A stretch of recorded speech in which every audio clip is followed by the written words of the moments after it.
नमः श्रीवर्धमानाय निर्धूतिकैलासने सामलोकानां त्रिलोकानां यद्विद्या दर्पणायते यद्विद्या दर्पणायते। पंच परमेष्टि भगवान की जय। 1008 श्री आदिनाथ भगवान की जय। परम पूज्य आचार्य श्री समंत भद्र भगवत की जय। परम पूज्य आचार्य श्री आदि सागर महाराज की जय। आचार्य श्री महावीर कीर्ति महाराज की जय। आचार्य श्री विमल सागर महाराज की जय। आचार्य श्री तपस्वी सम्राट सन्मति सागर महाराज की जय। आचार्य गुरुवर सुंदर सागर महाराज की जय। ऐन समय में ईश्वर धर्म की जय। जिनवाणी माता की जय। आदिकाल सदैवती माता जी की जय। आदिकाल शंख की जय। धर्म प्रेमी अभ्यात्मा। हिंसा अधर्म है और अहिंसा धर्म है। जिन शासन की पूरी नींव अहिंसा के ऊपर टिकी हुई है, यदि जिन शासन में से अहिंसा निकाल दी जाए तो उसमें कुछ बचेगा क्या? कुछ भी नहीं। धर्म वही है जिसमें अहिंसा का पालन किया जाता है, जिसमें जीव दया का पालन किया जाता है, सभी जीवों की रक्षा करने का जिसमें प्रण किया जाता है और रक्षा करने का प्रतिपल प्रयास किया जाता है, वही वास्तव में धर्म हो सकता है। जिसमें बलि के नाम पर अथवा कुर्बानी के नाम पर जीवों की हिंसा की जाती है, वह धर्म कैसे हो सकता है? क्योंकि यदि आज हम किसी जीव को मारेंगे या त्रास देंगे तो कल वह जीव भी हमसे बदला लेगा कि नहीं? हमसे। क्योंकि केमिस्ट्री में एक सूत्र आता है क्या? Every action has a reaction. हम कोई भी कार्य करते हैं उसका कोई ना कोई रिएक्शन जरूर होगा, और ये रिएक्शन अगर आपको देखना है, एक्शन और रिएक्शन कहाँ मिलता है हमारे जिन शासन में? तो हमारे जिन शासन में एक्शन और रिएक्शन मिलता है अपने को प्रथमा योग। प्रथमा योग में यह बताया जाता है कि इस व्यक्ति ने क्या कार्य किया जिसका फल इसको मिला। वैसे तो हमको अपने कार्य करने के बाद फल दिखाई कहीं नहीं देते क्या? फल तो दिखता है, पर हमने पूर्व में क्या कार्य किया जिसके कारण आज यह फल मिल रहा है, ये पता चलता है क्या? क्योंकि पूर्व का हम सब कुछ भूल जाते हैं। पूर्व पर्याय का भी हो सकता है, इस पर्याय में भी होता है।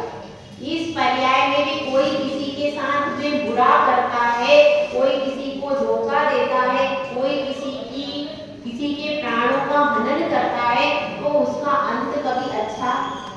ये भी कई उदाहरण, लौकिक उदाहरण भी बहुत सारे मिल जाते हैं। और वह व्यक्ति टेंशन में तो 24 घंटे रहता है, क्योंकि आत्मा का स्वभाव परद्रव्य की हिंसा करना बिल्कुल भी नहीं।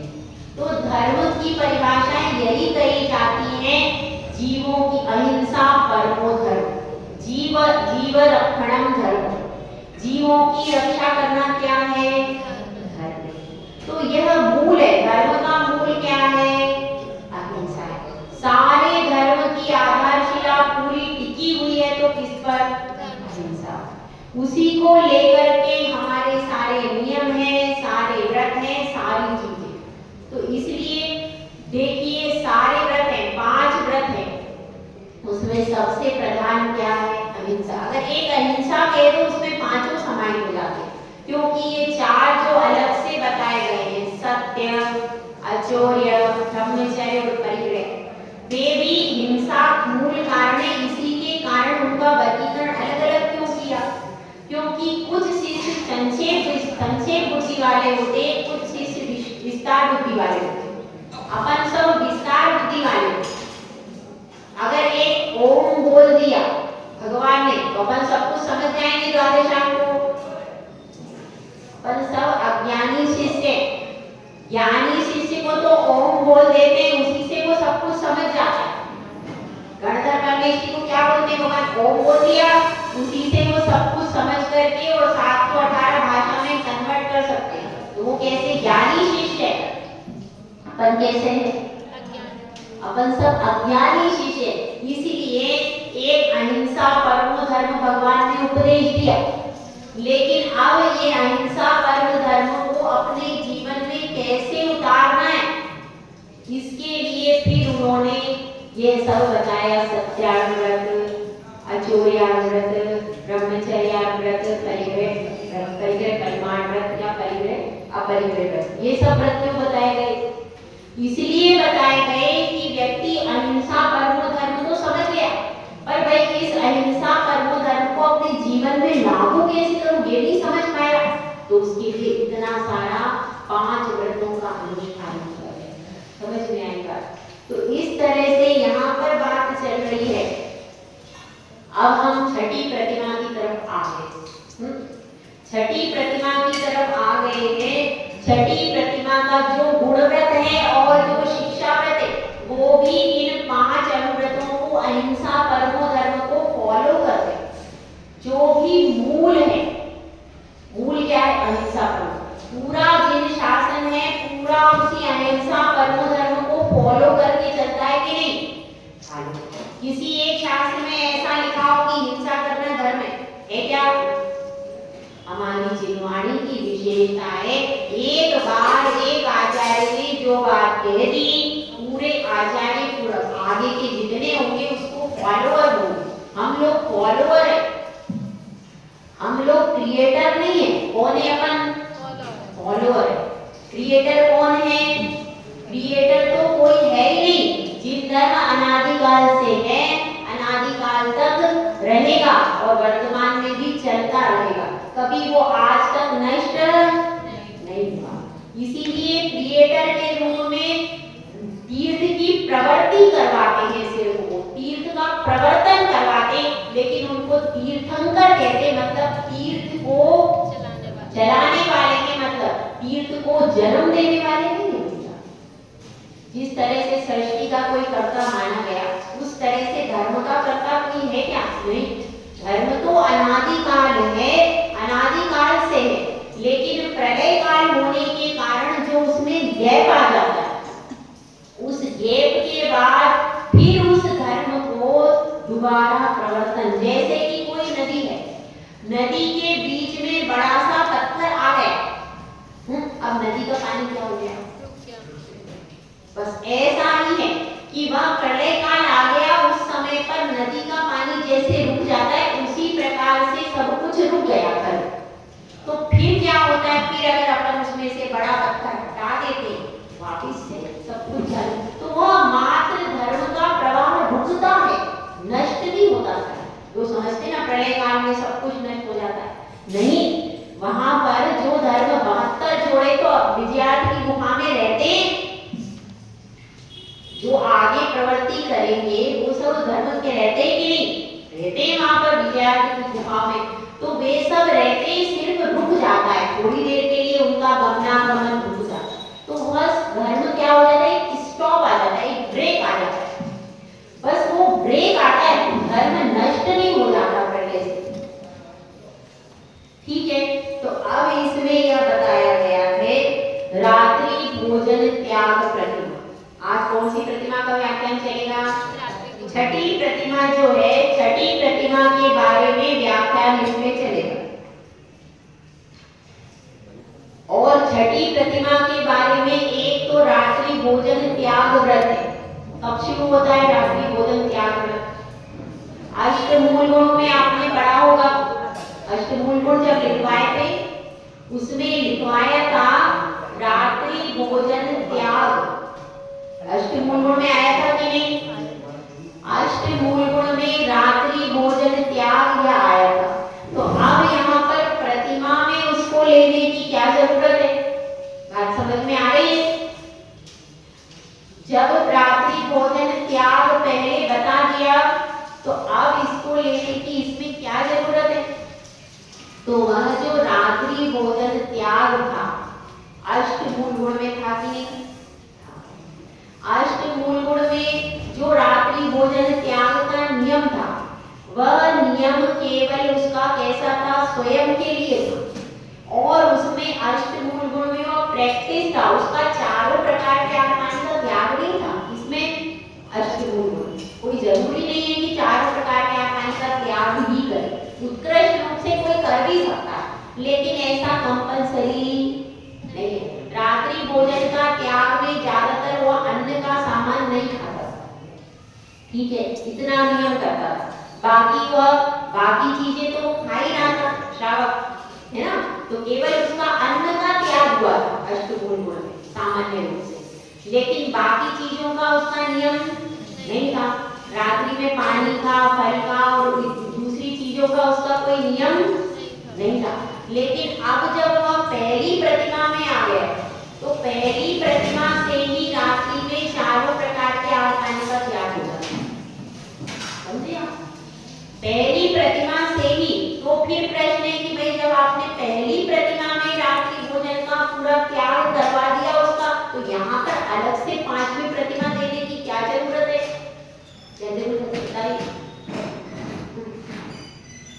यहाँ पर अलग से पांचवी प्रतिमा देने की इसलिए जरूरत है कि अब तक वह अपने पुत्रवधू को, पुत्र को, अपने परिवार के सदस्य को, पति आदि को, जो भी है उसके साथ में, उन लोगों को रात्रि में भोजन दे देता, खुद नहीं खाता। बच्चा रो रहा, छोटा बच्चा है, कोई बहू का पोता है या कोई भी है, तो वह रो रहा है तो उसको भी रात्रि में भोजन देता है।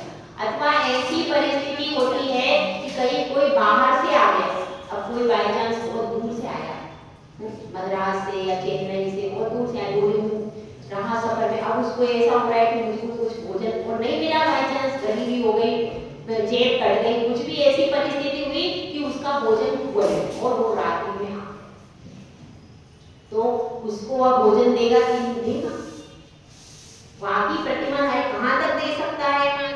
पांचवी प्रतिमा, पांचवी प्रतिमा तक अगर कोई आ गया है तो उसको बाई चांस उसको देना पड़े। वैसे तो बचता ही है पांचवी प्रतिमा धारी, बचने का ही प्रयास करता है। अगर घर में दूसरा कोई है, उसके परिवार के दूसरे सदस्य भी होते, अगर दूसरा कोई सदस्य है तो वह कोशिश करता है कि भाई आप देख लीजिए, इतना भी कह देगा तो सब समझदार होते अपने आप से। लेकिन कदाचित कोई घर में नहीं है और उसके आने की कोई सूचना भी नहीं, ऐसे समय पर कोई आ जाता है तो उसको भोजन देना ही पड़ता है। और नहीं तो आपको पानी आदि की व्यवस्था कर देगा था। अब तक तो 5 प्रतिमा तक तो वह व्यवस्था कर देगा था किसी की, लेकिन जब छठी प्रतिमा यदि उसने ले ली है तो उसका मन वचन काय कृत कार्य अनुमोदना से किसी को पानी भी नहीं देगा। पूछ भले ही सकता है, पूछने की कोई बात नहीं, कभी कोई आ गया बाइजन उसे पूछ तो सकता है भाई आपने भोजन पानी कर लिया, पूछ भले ही सकता है, परंतु देगा नहीं, होना व्यवस्था भी नहीं कर पाएगा, ना वह दे सकता है ना व्यवस्था कर सकता है। दिन में अगर बात है दिन में सब कुछ कर सकता है, ये बहुत कड़क प्रतिमा है और इसको लेना हो तो साथ में आपके कई लोग होना चाहिए तब आप इसको निभा। तो फिर ऐसी व्यवस्था हो तो फिर क्या होता है, जैसे पड़ोसी को बुला के लाए या कहीं और से कुछ करे, बहुत सारे साधन तो बहुत सारे हैं, आजकल मोबाइल है, मोबाइल से भी बात करा के सब कुछ हो सकता है। तो व्यवस्था पालन करने वाला अगर चाहे तो 1000 तरह से व्यवस्था करके पालन कर सकता है, और जिसको नहीं करना है तो उसको बहाने तो दुनिया में। तो लेकिन इसमें क्या है, मन वचन काय कृत कार्य अनुमोदना से उसका त्याग होता है। कदाचित फिर भी कभी कोई बहुत ही विशेष परिस्थिति हो जाए, घर में किसी की तबीयत अचानक ही खराब हो जाए, तो फिर यदि उसको कोई कार्य करना भी पड़ता है तो बाद में उसका भी प्रायश्चित है।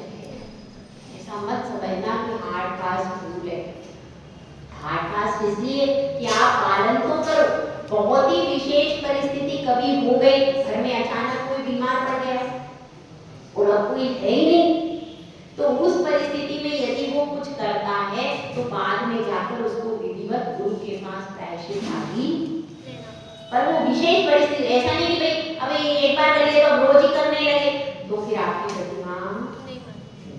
इसलिए ये ध्यान रखना है, मन वचन काय कृत कार्य अनुमोदना से पूरा वह प्रयास करता है बहुत ही विशेष परिस्थिति हो जाए कि भाई अब कोई उपाय ही नहीं है, मेरे अलावा और कोई उपाय नहीं है, कोई दूसरा ये हो ही नहीं सकता, तो भी वह लेकर के प्रायश्चित लेकर के और बाद में उसका प्रायश्चित ले सकता है। तो इसलिए यह है, इस प्रतिमा का स्वरूप अपन समझते थे कि अन्नम पानम खाद्यम, अन्नं पानं खाद्यं लेयम नाशनाति योगिभावार्यम, देहं नाशनाति योगिभावर्यं स च रात्रिभुक्तिविरतः, स च रात्रिभुक्तिविरतः सत्वेव शनुकंपमानमनः।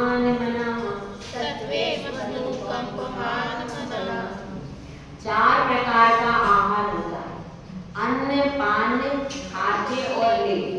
ठीक है, अन्न में क्या आता है? भोजन, जिसमें अन्न से बने जो पदार्थ हैं, लड्डू, रोटी, बाटी आदि। और पान में क्या आता है? पीने योग्य पदार्थ, दूध है, जूस है, मट्ठा है, जिनको अपन पी लेते हैं वो सब। और खाद्य में क्या आएगा? खाने की वस्तु खाने की वस्तुएं।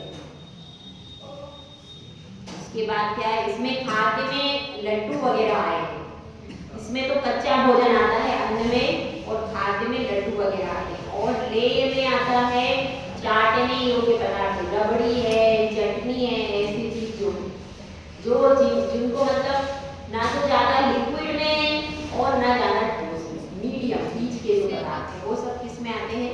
लेय, चाटने योग्य पदार्थ। तो ये 4 प्रकार का आहार होता है। यह किसमें नहीं करता है? यह मन वचन काय प्रकार अनुमोदना से स्वयं तो करता ही नहीं है, स्वयं का तो पहले ही क्या हो गया पहली प्रतिमा में, लेकिन अब किसी और को कराएगा भी नहीं। इसका यह स्वरूप है। देखिए, रात्रि भोजन के लिए बताया गया है इसमें पद्म पुराण कि रात्रि में किया गया पानी भी यदि आप लेते हैं तो वो खून के समान, और रात्रि का भोजन मांस के समान, ऐसा किसमें आया है? और क्या कहा गया है? नरक के 4 द्वार बताए गए हैं, उसमें प्रथम आया है रात्रि भोजन। किसमें? महाभारत, मार्कंडेय पुराण। मार्कंडेय पुराण जो है उसमें इस तरह से बताया गया है कि रात्रि भोजन में पहला कौन सा है? प्रथमम नरक के 4 द्वार, पहला रात्रि भोजन, दूसरा क्या है? परिस्त्री सेवन, और तीसरा क्या है? अचार और मुरब्बा खाना, और फिर कंदमूल भक्षण के चौथा। इस तरह से 4, ये तो इसमें नहीं बताया, और अन्य धर्मों में ये बताया, भले वो लोग फॉलो नहीं करते, लेकिन लिखा तो उनके यहाँ भी यही कुछ है। लिखा सब जगह यही लिखा है, अहिंसा परमो धर्म, लेकिन पालन कोई फिर वो रास्ते निकाल लेते हैं। हाँ भाई, बलि के नाम पे चढ़ाओगे तो पुण्य मिलेगा, उनके यहाँ मान्यता है। कुर्बानी के नाम पे चढ़ाओगे तो आप पुण्य मिलेगा, हमारे यहाँ तो आप चढ़ाओगे कैसे भी चढ़ाओगे, आप आटे का भी चढ़ाओगे तो पाप मिलेगा। हमारे यहाँ तो सिस्टम बिल्कुल क्लियर काम है, यहाँ बिल्कुल क्लियर कट काम है। ऐसा नहीं है कि भाई आप वहाँ पे जब उसमें बलि पे चढ़ा लोगे तो पुण्य लगेगा और वैसे ही चढ़ाओगे तो पाप लगेगा, ऐसा उनके यहाँ कहा जाता है कि कुर्बानी के नाम पर आप करोगे तो कोई बात नहीं, और अगर वैसे करोगे तो आपके लिए पाप। तो ऐसा जो कहते हैं, तो उनके यहाँ कहते हैं कि भाई बलि के नाम पे भगवान को अगर भेंट कर देते हैं तो वो स्वर्ग में चला जाता है, लेकिन हमारे यहाँ तो किसी भी प्रकार से हिंसा होनी है। इसलिए धर्म की ये विशेषता बिल्कुल एक सीधी लाइन है, इसमें कहीं बीच में नहीं गलियां नहीं निकाली गई कि इसके नाम पर कर लो, कि उसके नाम पर कर लो, ये कर लो। यहाँ तो सीधी लाइन है, अहिंसा परमो धर्म, तो पूरी लाइन सीधी चलेगी, बीच में कोई गली नहीं आएगी। तो इसलिए यहाँ पर रात्रि भोजन में सबसे ज्यादा, क्योंकि एक व्यक्ति क्या करता है, सबसे ज्यादा हिंसा किसमें करता है? भोजन में होती है। भोजन के निमित्त से ही सबसे ज्यादा हिंसा करता है महिलाएं जो बनाती है भोजन। अब रात में, दिन में भोजन बनाया और रात में खाया तो चल जाता है?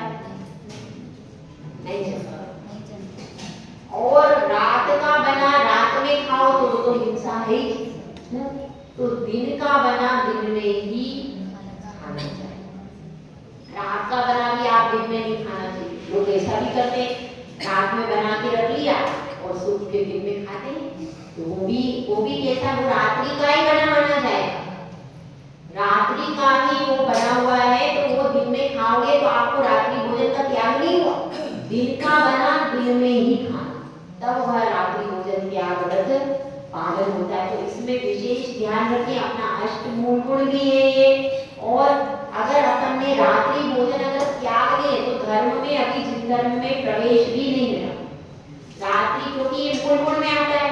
और जब तक ये रात्रि भोजन का पूरा त्याग नहीं होता तब तक हमारी शुद्धि नहीं होती। काहे की? भोजन की शुद्धि। भोजन की शुद्धि की शुरुआत होती है रात्रि भोजन के त्याग से। जब रात्रि भोजन का त्याग होता है तभी आपकी भोजन की शुद्धि हो सकती है। जो रात्रि में भोजन करते हैं या रात्रि का बना खाते हैं, उनकी भोजन में तो अपने आप जीव जंतु गिर रहे हैं, तो उनकी भोजन की शुद्धि कभी भी नहीं हो सकती। तो इसलिए इसमें ध्यान रखना चाहिए। अब अपन अगली 7वीं प्रतिमा तक पहुंच गए, लेने वाला तो कोई नहीं है,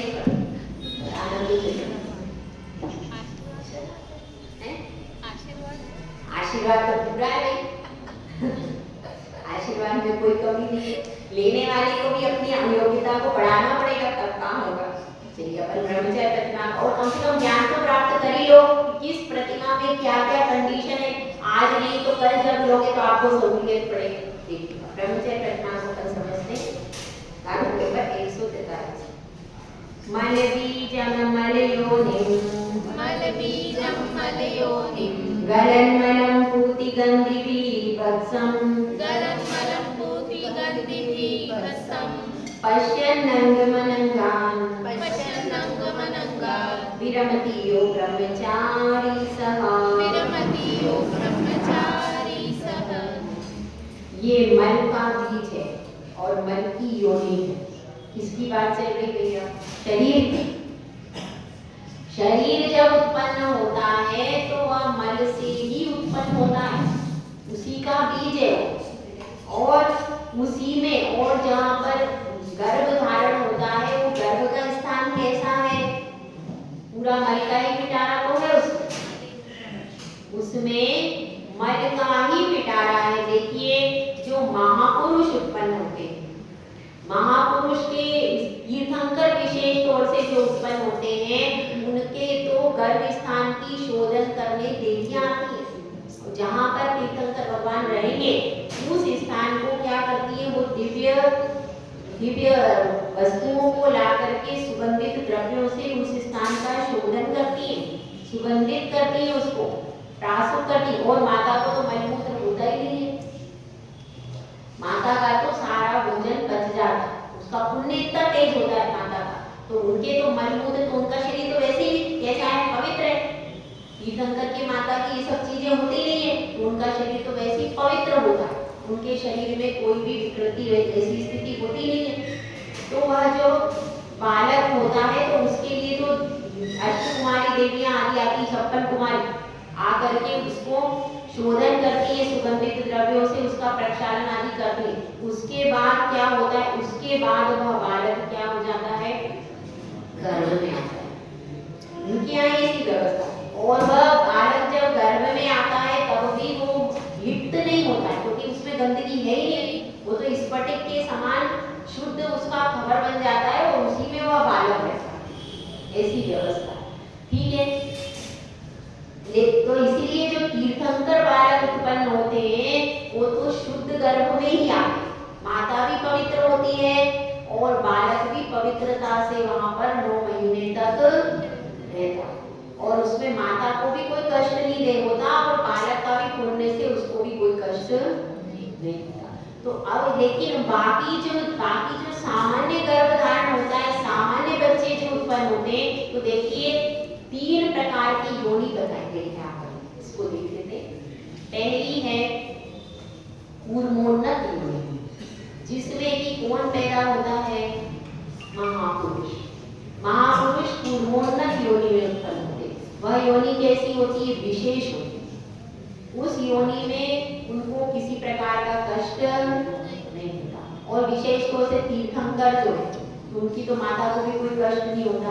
इसी प्रकार से महापुरुषों की माता को भी शुभ शुभ सपने आते और वो बहुत अच्छे से मतलब प्रसव करती। कोई भी उनके क्योंकि इनका अकाल मृत्यु भी नहीं होती। महापुरुषों में नारायण है, प्रतिनारायण है, चक्रवर्ती है, बलभद्र है, तीर्थंकर, ये सब जो भी है ये सब महापुरुष जो होते हैं, प्रेषक शलाका पुरुष, इनकी माता भी बहुत सौभाग्यशाली होती है और वो इन महापुरुषों का कभी भी अकाल मृत्यु नहीं होती। तो ये एक कौन सी हो गई? पूर्वोन्नत योनि में महापुरुष उत्पन्न होते। दूसरी है वंशपत्र योनि। वंशपत्र योनि सामान्य व्यक्तियों की होती है, उसमें सब सामान्य व्यक्ति उत्पन्न होते हैं। और एक होती है शंखावर्ती योनि। शंखावर्ती योनि होती है चक्रवर्ती की पटना में, उसमें कभी कोई संतान की उत्पत्ति नहीं। तो ऐसे 3 प्रकार की योनि होती है। क्योंकि पटरानी को क्या होता है? पटरानी की सुंदरता नष्ट हो जाती है। क्योंकि देखिए सुंदरता कब तक है? जब तक संतान की उत्पत्ति नहीं होती तब तक क्या हो जाता है? सुंदरता बनी रहती। उसके बाद नियम से स्त्री की सुंदरता थोड़ी थोड़ी कम होती है, हो ही जाती है, थोड़ा तो फर्क आ ही जाता है। तो इसलिए क्या है, और वो तो पटरानी हमेशा सर्वांग सुंदरी रहती है, तो इसलिए क्या हो जाता है उसको चक्रवर्ती की जो पटरानी, बाकी सब रानियों के क्या हो जाते हैं? उनके सबके शिशु होते, उनके सबके बच्चे होते, लेकिन चक्रवर्ती की पटरानी की बहुत सुंदर है क्योंकि वो पटरानी है। केवल चक्रवर्ती की पटरानी के लिए ऐसा है, तीर्थंकर की पटरानी के लिए, तीर्थंकर भी जिनसे विवाह करते उनके लिए ऐसी कोई बात। तो चक्रवर्ती की पटरानी जो होती है केवल उसको होती है शंखावर्ती योनि। मतलब उसमें क्या हो जाता है? उसमें संतान की उत्पत्ति कभी भी नहीं होती। तो इस प्रकार से 3 प्रकार की योनि होती है। पूर्वोन्नत में कौन होता है? महापुरुष। और वंशपत्र में सामान्य व्यक्ति, और उसमें शंखावर्ती योनि। शंखावर्ती योनि में कौन रहते हैं? उसमें कोई भी नहीं होता, उसमें कोई संतान की उत्पत्ति होती नहीं। तो इस प्रकार से यहाँ पर बताया है। तो ये मल की ही योनि है। और कैसी है? गलन मलम, प्रति समय इसमें गलन क्षरण हो रहा है कि नहीं शरीर में? प्रति समय इसमें गलन और क्षरण हो रहा है। और पूति गंधी बीभत्सम, कैसा है ये? गंध से युक्त है और बीभत्स है। शरीर में से यहाँ से चमड़ा थोड़ा सा निकाल तो कैसा लगेगा? सिर्फ ये चमड़ी की चमक है, बस ये चमड़ी निकल जाए तो कुछ भी नहीं है तुम्हारे, है क्या कुछ? अंदर का माल कैसा है? अंदर का माल देखने योग्य भी नहीं है, बाहर चाम लपेटी सोए, अंदर क्या है? अंदर जो कुछ भरा हुआ है अगर वो खुल जाए तो विद्युत जान पक्षी उसको 1 मिनट में खत्म कर दे, जानवर कुछ भी नहीं बचेगा तुम्हारे पास। जब तक ये कवर है तभी तक तुम सुरक्षित हो, और यदि एक बार ये कवर हट गया तो फिर कोई तुम्हारी सुरक्षा नहीं, कब तुम्हारा मरण हो जाएगा पता नहीं चलेगा। तो इसलिए यहाँ पर बता रहे हैं पूति गंधी, मतलब इसमें बदबू आती है शरीर में से। जब गर्मी के समय में देखो तो पसीना बहता है, कैसे शरीर में बदबू आती है कि नहीं? तो पूति गंधी है, विभत्स है, और पश्चिम नंग मनंगा, और इसको देख करके क्या हो जाता है? जो ये समझता है कि मैं इस प्रकार से अब्रह्म से विरति ले लेता, अब्रह्म से विरत हो जाता है। कौन? जो ब्रह्मचारी होता है। इसमें भी बात है कि भाई जिसने पहली प्रतिमा ले ली, आपने पंचामृत में स्वदार संतोष व्रत बताया था, सबको याद है कि नहीं? पंचामृत में कौन सा था?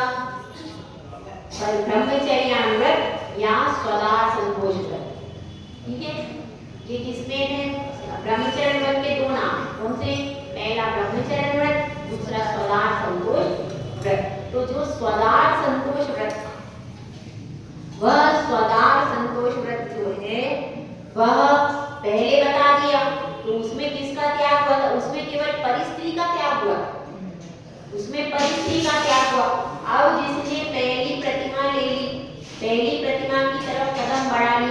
वो धीरे धीरे ब्रह्मचारी जैसा हो जाता है।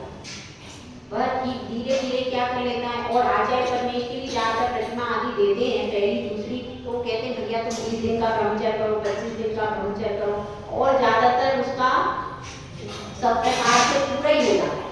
पहली दूसरी प्रतिमा भी ज्यादातर लेते हैं तो उनका ज्यादातर पूर्ण हो जाता है।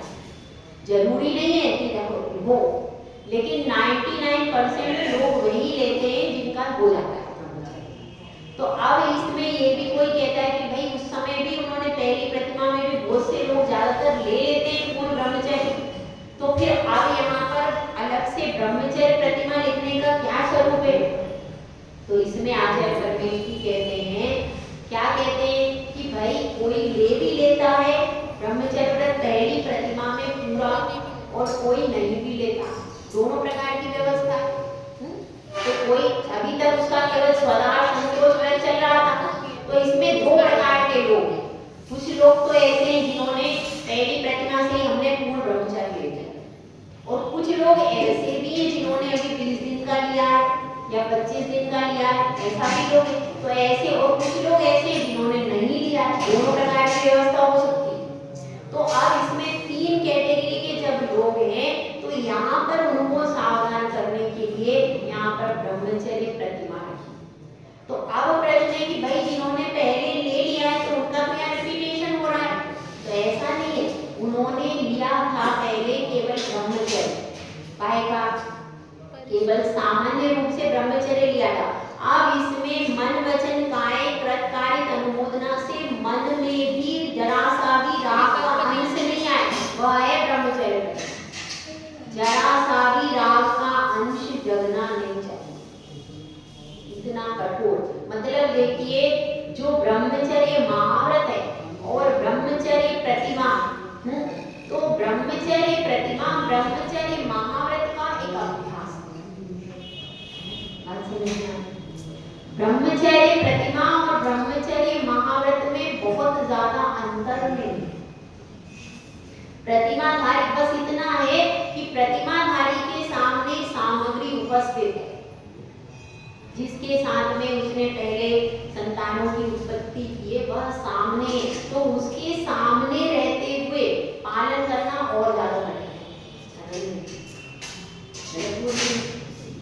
जब सामने वस्तु उपस्थित ही नहीं, तब उस समय पालन करना तो सरल है, लेकिन जब सामने ही सारी चीजें, सारे निमित्त, वही घर है जिसमें आपने भोग भोगे थे, वही घर है, कोई दूसरा घर नहीं है, वही व्यक्ति आपके सामने है, वही परिवार है जिसमें आप इतने दिन रहे थे, तो उसके बीच में करना और ज्यादा कठिन होता है। तो ये ब्रह्मचर्य प्रतिमा इसलिए ये महान प्रतिमा है, क्योंकि वही घर है, वही परिवेश है, वही व्यक्ति है, उन्हीं के साथ आप पिक्चर देखने जाते थे, उन्हीं के साथ में आप होटल जाते थे, और अब आपको उन्हीं के बीच में अपनी साधना को दिखाना, तो पूरे परिवार को सहना पड़ता है। जो ये प्रतिमा लेके घर में रहता है, साधु का तो कोई जरूरी नहीं है, शुरू में सबको सहना पड़ता है, लेकिन साधु बनना है तो आप तो छोड़ छाड़ के आ जाओगे, लेकिन जिसने प्रतिमा लेके घर पे पालन किया,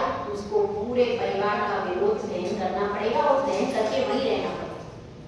साधु तो छोड़ के आ सकता है, छोड़ दिया उसने बात, लेकिन जिसने प्रतिमा लेके घर में रहा है उसको सारी, और अच्छा है, एक बार आप सहना सीख जाओगे तो मोक्ष मार्ग में आपके लिए बहुत आसान हो जाए। मोक्ष मार्ग सहने के अलावा और कुछ नहीं। यहाँ भी आप जितना सहनशील हो जाओगे, जो प्रतिमाधारी बन जाता है वो सहनशील हो जाता है, वो सारी परिस्थितियां घर परिवेश की सहन करने के योग्य हो जाता है। फिर वो जब बाद में साधु बनता है तो उसको सहना कोई विशेष चीज नहीं रहता, क्योंकि उसको सब अभ्यास हो जाता है, उपवास का अभ्यास हो जाता है, और कोई वचन भी कह रहा है तो निंदा सुनने का भी अभ्यास हो जाता है। तो इसलिए यहाँ पर कह रहे हैं कि वह व्यक्ति मन वचन काय कृत कार्य अनुमोदना से ब्रह्मचर्य व्रत का पालन, अब वह कोशिश करता है, कोई पहले पिक्चर वगैरह का तो पहले ही त्याग हो गया, पत्र पत्रिकाएं भी वो ऐसी नहीं पढ़ता, लेकिन अब इसमें क्या है, मन में भी कोई विकल्प, ना उसने टीवी देख रहा है, ना मोबाइल देख रहा है, कुछ भी गलत चीज नहीं देख रहा, लेकिन मन में भी रंच मात्र विकल्प नहीं आने देता। इतनी शुद्धि पूर्वक अपने ब्रह्मचर्य को पालन कर, और कदाचित कोई विकल्प आ भी जाता है तो वह बड़ा पश्चाताप करता है कि मेरे मन में यह विकल्प क्यों आया। इतना मतलब सूक्ष्म से सूक्ष्म तरीके से वो ब्रह्मचर्य का पालन करने का प्रयास करता है। और अब तक हो सकता है कुछ लोग ऐसा होता है कि भाई एक ही बेड पर सो रहे हैं, ऐसे भी लोग हैं, ब्रह्मचर्य व्रत लेकर के भी वो कहते हैं हम संयमित रहते हैं और एक ही बिस्तर पर सो रहे हैं, ऐसे भी लोग हैं। लेकिन जब यह ब्रह्मचर्य प्रतिमा ले लेगा तब उसकी चटाई बिल्कुल अलग होगी, उसकी चटाई, और उत्कृष्ट रूप से ब्रह्मचर्य प्रतिमा पालन करना है, कमरा अलग होना चाहिए। आपके कमरे में से स्त्रियां हैं, कोई स्त्री ने ब्रह्मचर्य प्रतिमा ली है तो आपके कमरे में स्त्री ही सोई, और पुरुष ने लिए तो उस कमरे में पुरुष ही सोना चाहिए। ये सबसे बढ़िया, मतलब कम से कम आप घर परिवार में रह करके भी कम से कम इतना पालन कर, लोग करते हैं ऐसा पालन, लोग करते हैं जो ब्रह्मचर्य प्रतिमा ले लेते हैं, फिर वो अपना रूम अलग ले लेते हैं, और उनके पति भी मान लो हैं तो उनको रूम अलग करते हैं और वो अलग अलग रूम में और भी चटाई पर ही सो। ब्रह्मचर्य प्रतिमा लेने वाला जो व्यक्ति है वह सामान्य बिस्तर पर, जो कि सब लोग सो रहे, कदाचित उसका गद्दा वगैरह भी हो, बाई चांस कोई परेशानी है, अगर होगा भी तो उसका बिल्कुल शुद्ध बने।